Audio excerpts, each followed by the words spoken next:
our consciousness is clearly produced by our brains, and these are evolved organs which evolved over millions of years, and consciousness gradually arose during evolution.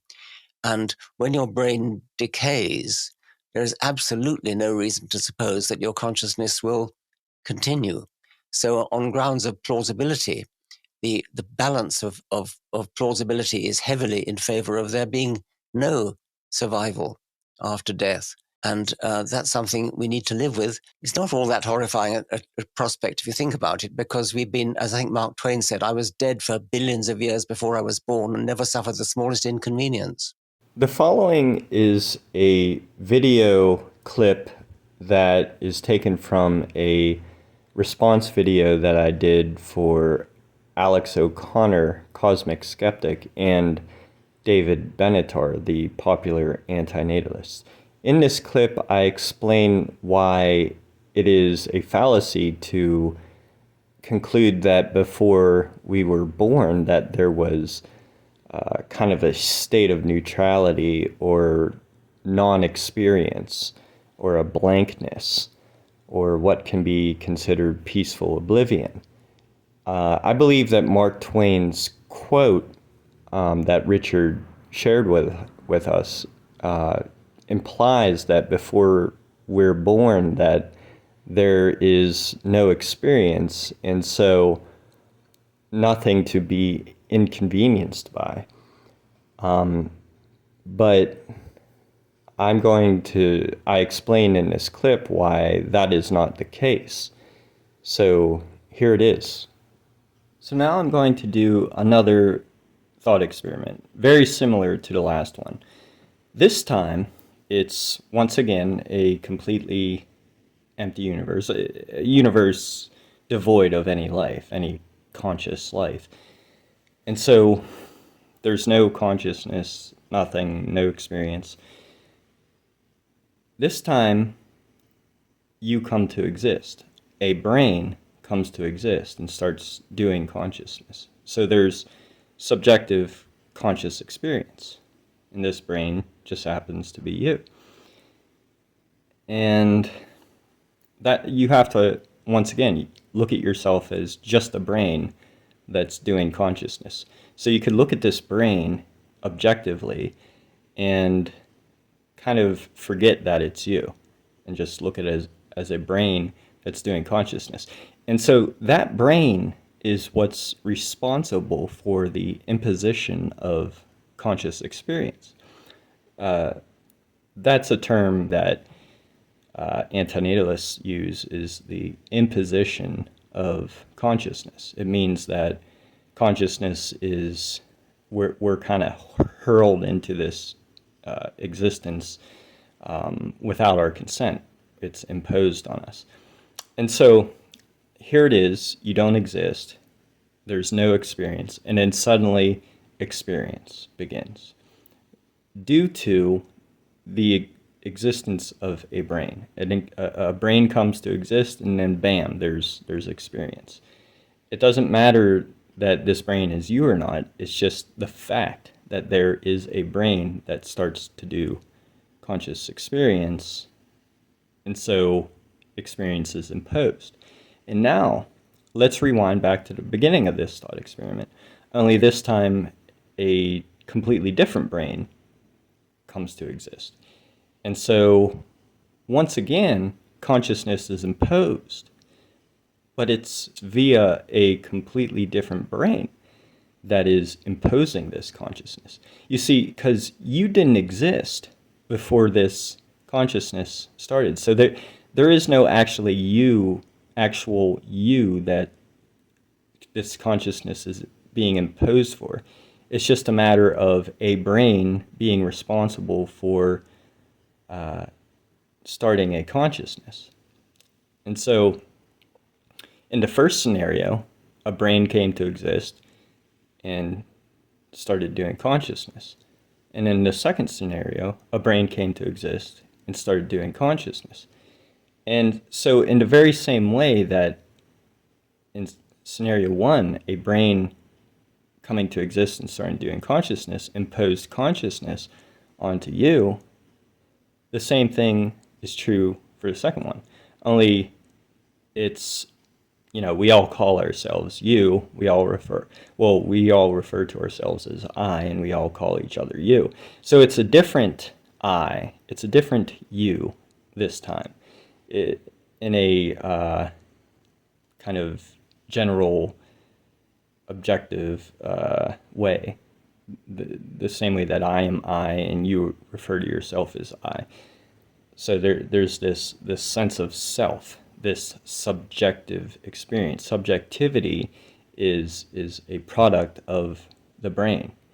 So there's subjectivity that exists via the first brain, which is you. Then there's subjectivity that exists via the second brain. And if you weren't born the first time, if that brain never came to exist, then there would still be the sense of being a self. It would just be a different self. If you weren't born, then instead of this life, it would have been the other life that did come to exist, as opposed to nothingness, or a deprivation of experience, or a state of neutrality, as David Benatar and Alex O'Connor suggested. That they suggest that if you don't exist, that there's this state of neutrality. So I'm saying that instead of that state of neutrality, that would be canceled out by the mere existence of a brain doing consciousness. So consciousness is imposed either way, despite no matter which brain is the one responsible for imposing consciousness. It's inescapable, because there's no you to escape it. There's no you to be spared from this consciousness. It's just, that's the only experience there is. There is no state of neutrality. That would be an experience. There is experience being done by a brain, and so that is the experience. Just as, if you were the only one that existed in the universe, then that is the experience. But if this other brain is the only one that exists in the universe, then that is the experience. So this really negates the asymmetry argument, because the asymmetry argument would depend on there being an escape from experience had you not existed. Now, Benatar is saying that, if I were never born, then of course there would be no Ted. But as far as there being experience, what Benatar truly wants to escape, what he's truly offering to the non-existent people is a state of neutrality, or something that he considers better, just because you don't exist. So if I weren't born, then instead of this life, it would be one of the lives that does exist. So there is no neutrality or state of whatever would be better, state of deprivation, a lack of experience. That is this perpetual lack of experience, a ongoing blankness. It doesn't exist. There is only experience in these scenarios. So it's inescapable. And so, yeah, if I hadn't been born, then there would be no Ted, but there would still be experience, because other people and animals and so on and so forth were born. So you can see this idea that there was not anything that was inconvenient before your life, before this conscious experience began. It is a fallacy. There was, as I pointed out, there was experience before this experience. It was just being done by other brains. It was occurring due to other brains being responsible for that conscious experience. So, as you know, life has many inconveniences. And so there were, as I said, many inconvenient experiences going on before this one started. So this reveals that Mark Twain's idea that, well, it's fine, it's okay. Well, I mean, that depends on the individual. You might not be worried about it, but the thing is that after you die, you'll cease to exist, if naturalism is true and brains are responsible for consciousness. Then the idea that after you die, everything's going to be fine, this idea of resting in peace, that's what I believe Mark Twain is really getting to, this idea of peaceful oblivion, which actually Richard Dawkins did promote the idea of peaceful oblivion on the back cover of a book by Katie Engelhart. I can't recall the name of that book right now. I'll try to find it and put it in the description. But he said that death was the way to peaceful oblivion. So this idea that everything's just going to be fine after death is deeply flawed. It's very misleading. So there will be lives born after you die. Many lives born after you die, in a completely materialistic sense, in a completely naturalistic sense. Lives will be born after you die. Just like in a video game, you might die in a video game, but then you have more lives. There's more lives after that. But it's, in the case of real life, it's like each life is different. You don't remain the same player, and it's not you that's continuing.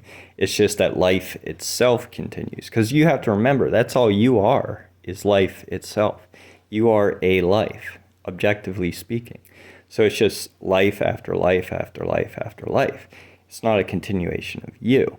And so there are many inconvenient things that could potentially happen. Future experiences that will be experienced via future brains. So as I was saying, you may be stoic about this, but the life that comes after this one may not be stoic about suffering and such things, because it will be a completely different person or animal or something. So it's not going, you're not going to carry over into that whatever organism that might be that comes after, that experience that comes after this one is over. So your stoicism doesn't apply anymore. It's because after you die, the life, the living experience of being, not you being, but the being of a person that could be very fearful or timid, could be the life that comes after this one. And so we shouldn't conclude that there isn't anything to worry about, even if you're not worried personally right now. That next life could be the life of a being that is very stressed out or contains a lot of suffering. So you really do have to put yourself in the shoes of, if you know someone that is a very anxious person or deals with a lot of stress, or is a fearful person, or an animal, if you know of an animal that lives that way in terror or fear, it's possible that one of those lives could come after this one. You might not be afraid, but the life that comes after this one could be that of an organism that is afraid or is very inconvenienced. So anyways, I believe I've covered everything I'd like to. And yeah, thank you for listening.